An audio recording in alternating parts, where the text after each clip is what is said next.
Mais on s'adresse d'abord et avant tout à des personnes qui sont déjà convaincues qu'ils veulent travailler avec vous.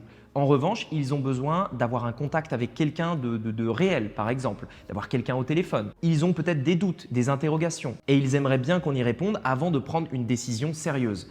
Par exemple, pour reprendre l'exemple du cas dans l'automobile, si j'étais un closer dans le domaine de l'automobile, eh bien, je me focaliserais uniquement sur des clients qui viennent dans la concession en me disant « Bonjour monsieur, j'aimerais acheter cette voiture. Par contre, j'ai quelques questions.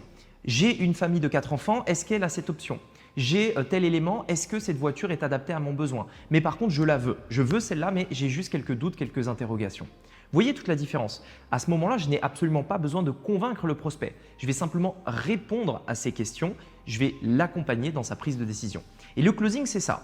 Dans notre business, on veut donc toujours être dans la position de closer un client plutôt que de vendre à un client. Parce que quand on vend à un client, on a un marketing qui est très difficile parce qu'on doit convaincre les prospects. Très souvent, on se fait rejeter. On a plus de non que de oui.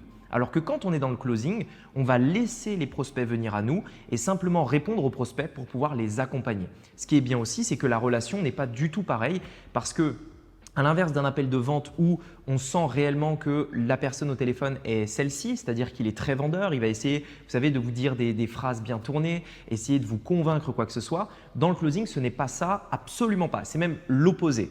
L'objectif du closing est encore une fois d'accompagner le client dans sa prise de décision. Donc, c'est de manière générale le prospect lui-même qui va répondre à ses propres questions avec l'aide du closer qui va lui permettre d'aller sur les bonnes pistes, par exemple, dans sa prise de décision.